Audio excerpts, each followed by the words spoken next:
하나님 말씀 마태복음 5장입니다. 마태복음 5장 17절부터 20절입니다. 제가 봉독하겠습니다. 내가 율법이나 선지자들을 폐하러 온 줄로 생각하지 말라. 폐하러 온 것이 아니요 완전하게 하려 함이라. 진실로 너희에게 이르노니 천지가 없어지기 전에는 율법의 1.1획도 결코 없어지지 아니하고 다 이루리라. 그러므로 누구든지 이 계명 중에 지극히 작은 것 하나라도 버리고 또 그같이 사람을 가르치는 자는 천국에서 지극히 작다 일컬음을 받을 것이요 누구든지 이를 행하며 가르치는 자는 천국에서 크다 일컬음을 받으리라. 내가 너희에게 이르노니 너희 의가 서기관과 바리새인보다 더 낫지 못하면 결코 천국에 들어가지 못하리라. 아멘. 마태복음 22장 33절부터 40절까지 한 군데 더 보겠습니다.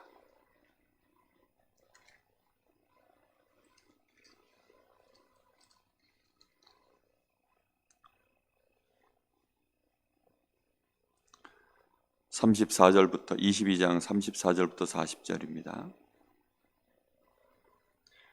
예수께서 사두개인들로 대답할 수 없게 하셨다 함을 바리새인들이 듣고 모였는데 그 중에 한 율법사가 예수를 시험하여 묻되 선생님, 율법 중에서 어느 계명이 크니이까? 예수께서 이르시되 네 마음을 다하고 목숨을 다하고 뜻을 다하여 주 너의 하나님을 사랑하라 하셨으니 이것이 크고 첫째 되는 계명이요 둘째도 그와 같으니 내 이웃을 내 자신같이 사랑하라 하셨으니 이 두 계명이 온 율법과 선지자의 강령이니라. 아멘. 오늘 예수님께서 제자들에게 하신 말씀입니다. 예수님은 분명히 율법과 선지자, 다시 말하면 하나님의 모든 말씀을 완전케 하려고 오신 분이십니다. 그래서 율법의 1.1획도 반드시 다 이루시는데 오늘 특별히 19절 말씀을 마음에 잘 새겨야 됩니다.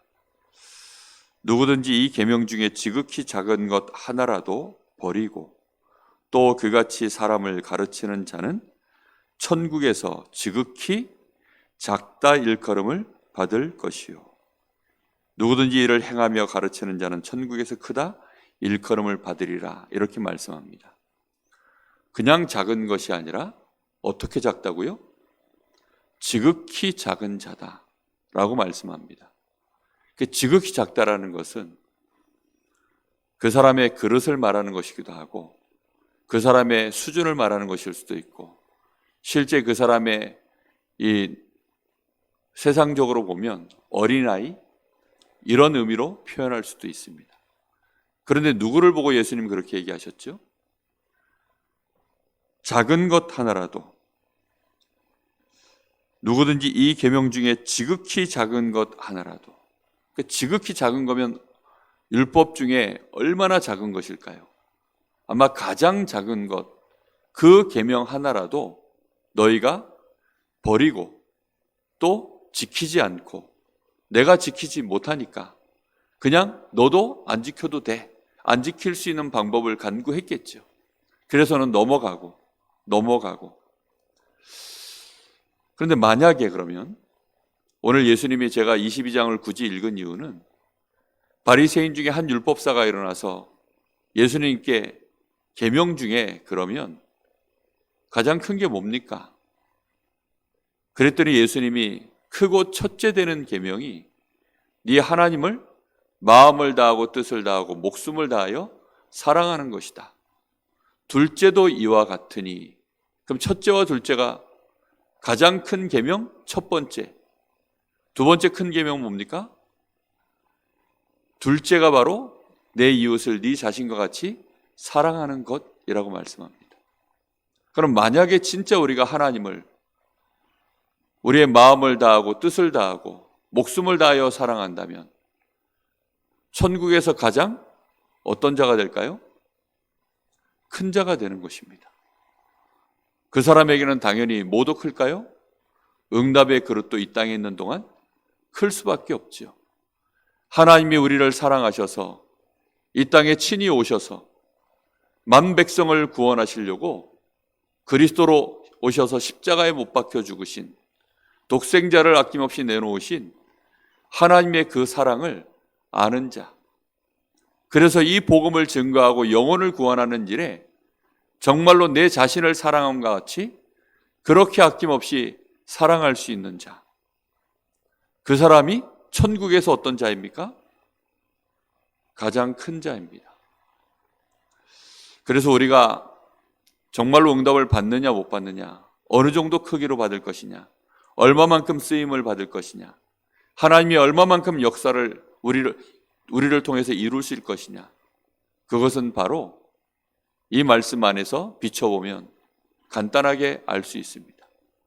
그런데 우리는 크고 첫째 되는 계명, 둘째 되는 계명을 제쳐놓고 다른 것 가지고 이렇게 저렇게 시시비비를 많이 가리고 있죠.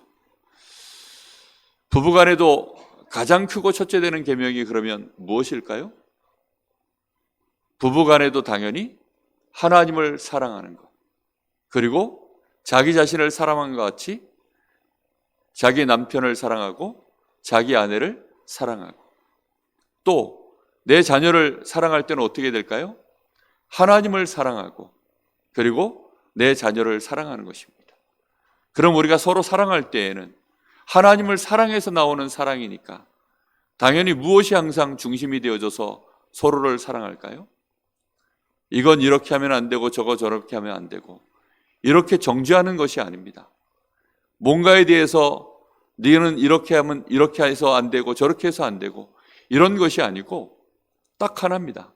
사랑해서, 정말로 사랑해서. 지극히 작은 것 하나라도 우리가 버린다? 그 사람은 천국에서 지극히 작은 자라 그랬습니다. 그런데 크고 첫째 되는 계명조차도 마음에 품지 못하면 우리가 작은 것 어떻게 생각할까요? 그거라도 행해야지라고 생각하는 것이 정상적인 생각일지도 모릅니다. 그러나 지금 이것은 가장 크고 첫째 되는 계명, 이것을 예수님이 말씀하실 때는 이걸 하라는 것입니다. 이것이 우리가 받아야 될 최고 큰 은혜요, 응답인 것입니다. 우리 교회가 사랑하는 교회. 그래서 고린도서 13장에 보면 바울의 평생에 그가 얼마만큼 하나님을 뜨겁게 사랑했는지에 대해서 기록되어져 있고, 얼마만큼 교회를 사랑하고 영혼을 사랑했는지에 대해서 그 심령 속에 얼마만큼 그것을 사모했는지 그렇게 바울 사도가 말하고 있습니다. 고린도서 12장에 보면 많은 은사에 대해서 바울이 얘기를 해요. 너희가 성령의 은사를 사모하고 성령의 역사로 말미암아 우리에게 수많은 은사들이 임하는데 그 많은 은사들 중에 가장 큰 은사를 내가 알고 있다. 그러면서 한 얘기가 바로 13장에 사랑이라고 표현하고 있습니다. 사랑이 없으면 너희가 네 목숨을 내어준다 할지라도 그게 아무 소용이 없다는 것입니다. 사랑이 없이 천사의 말을 할지라도 그 말은 울리는 꽹과리에 불과하다, 이렇게 말하고 있습니다. 우리가 내 몸을 불사르게 내줄지라도 아무 유익이 없다. 심지어는 이렇게까지 말합니다. 믿음, 소망, 사랑, 이 세 가지는 항상 있을 것인데 그 중에 제일이 뭐라고요? 하나님을 믿으면 하나님을 기쁘시게 합니다. 우리가 하나님의 말씀을 믿으면 그 말씀 속에서 우리는 소망을 갖고 하나님의 나라를 이룰 것에 대한 소망도 갖습니다. 그런데 그것보다 더 대단한 것이 무엇이라고 말합니까? 사랑하는 것이라고 말하고 있습니다. 이 은혜를 꼭 누리시기를 예수님의 이름으로 축복합니다. 우리가 사랑하는 마음을 잃어버렸어요. 말세가 되어지면 사랑이 식어진다 그랬습니다. 사랑이 식어지고 불법이 성하며 사람들이 세상을 사랑하고 돈을 사랑하고 부모를 거역하고 사람을 거역하고 모든 사랑하지 않아야 될 것들을 사랑해서 모든 죄악이 거기서 나오는 것입니다. 너희가 하나님과 돈을 겸하여 섬길 수 없다. 사람들이 돈을 사랑합니다. 결국은 우리가 사랑하는 것이 우리의 마음에서 튀어나오게 되어 있어요. 그것은 과학과도 같은 것입니다. 우리가 진짜 사랑하는 것, 그거는 우리의 몸으로, 우리의 눈빛으로, 우리의 말로 결국은 나오는 것입니다. 우리가 목숨을 다하여 하나님을 사랑한다면 우리 자녀들에게는 자연스럽게 하나님 사랑이 전달되어집니다. 우리가 예배드리는 것이 전달되는 것이 아니라 하나님을 사랑해서 저 사람이 전도하는구나, 이게 아니라 저 사람이 진짜 하나님을 사랑하는구나, 그리고 영혼을 사랑하는구나, 이게 얼마나 중요한 부분인지 모릅니다.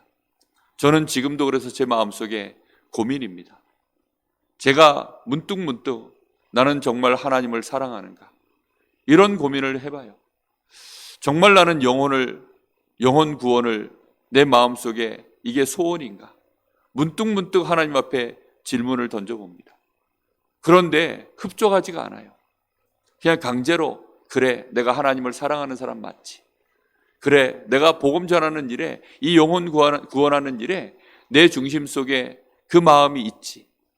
근데 그 마음이 있는데 열정은 좀 있어요. 근데 사랑함이 있는가? 라고 생각해 볼 때 참 너무나 제 스스로 생각할 때 부끄러울 때가 많습니다. 그것이 우리가 한번 하나님 앞에서 나 자신을 놓고 이번 주간에 고민해야 될 부분이 아닌가 생각을 합니다. 저는 제가 감히 하나님을 사랑한다, 또 내 이웃을 내 자신과 같이 사랑한다, 저는 솔직히 그렇게 잘 못합니다. 그러나 하나님의 말씀을 우리가 분명히 가르치고 증거하고 그리 실천하려고 몸부림을 치지 않으면, 우리가 지극히 이 큰 계명인데도 불구하고 우리가 그걸 소홀히 한다면, 작은 것조차도 지극히 작은 계명 하나도 우리가 가르치지 못하고 말하지 못하고 실천하지 못하면 천국에서 지극히 작은 자가 된다 하는데, 크고 첫째 되는 계명조차도 우리가 여기에 중심을 담지 못하고, 제가 메시지를 하지 못하고, 내가 거기에 대해서 하나님 앞에 기도하면서 갱신하려고 은혜를 구하지 못한다면 저는 얼마만큼 그러면 작은 자가 될까요?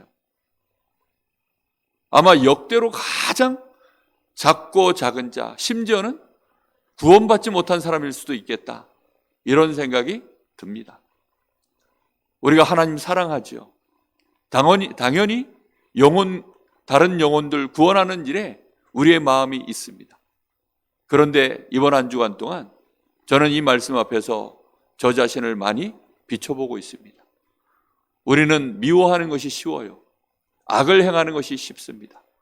우리도 모르게 이미 죄에 물들었고, 우리의 육신 자체가 죄를 섬기는 자들이고, 사단에게 일평생 속았기 때문에 사단은 우리에게 미움을 주는 자, 악을 행하도록 만드는 자, 결코 하나님을 사랑할 수 없도록 만드는 자, 그래서 우리로 하여금 정말로 많은 것들을 분열시키고 분리시키고 패거리 짓고 수군수군하고, 그런 것이 사실 우리의 체질입니다.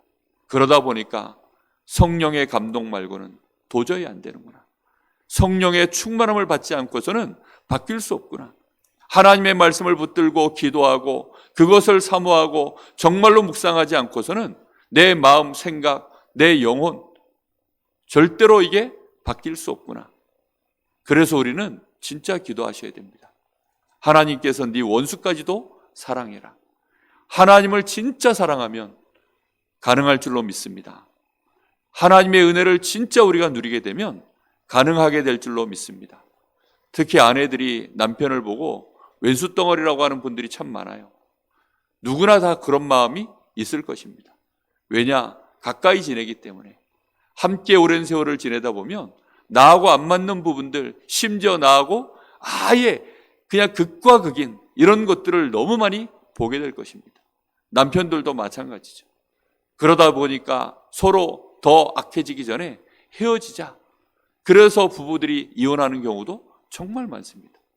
그런데 오늘 예수님이 이 뒤에 말씀에 쭉 보면 가늠한 연고 없이 이혼 증서를 써주고 네 아내를 버리지 마라, 그렇게 말씀하고 있습니다. 정말로 오죽하면 이혼 증서를 쓰고 오늘날로 표현하자면, 그때 당시하고는 조금 다르게 해석하는 건데 어쨌든 오늘날로 표현하자면, 하나님을 진정 사랑하면, 그래서 하나님의 은혜를 진짜 받으면, 성령의 은사가 우리에게 진짜 임하면, 그러면 사랑하게 될 줄로 믿습니다. 하나님이 우리를 사랑하는 것, 그 사랑을 받은 우리가 정말로 하나님을 사랑하고 또 형제를 사랑하고 심지어 우리에게 원수까지 되는 자를 사랑할 수 있는, 하나님이 온전하신 것 같이 너희도 온전해라, 그 의미가 퍼펙트라 그랬습니다. 우리의 사랑이 정말로 퍼펙트한, 그것은 우리에게 가장 크고 첫째 되는 계명입니다. 그것이 크고 둘째 되는 계명입니다. 이 은혜가 저와 여러분에게 꼭 하나님의 은혜로, 은사로, 선물로 우리에게 임하게 되기를 예수님의 이름으로 축복합니다. 기도하겠습니다. 하나님, 감사를 드립니다. 우리는 여전히 미운 자가 밉고 좋아하는 것을 좋아하며, 우리가 하나님을 향하여 사랑하는 마음은 그대로 굳은 지 오래되었으며, 우리가 영혼들을 바라볼 때 감각 없이 세상을 바라보며 저 불신 현장들을 우리는 지나치며 그곳에서 불신자와 똑같이 먹을 것을 구하고 입을 것을 구하며 우리의 자리를 탐하며, 우리는 그렇게 인생을 이날까지 배웠고 그렇게 살았습니다.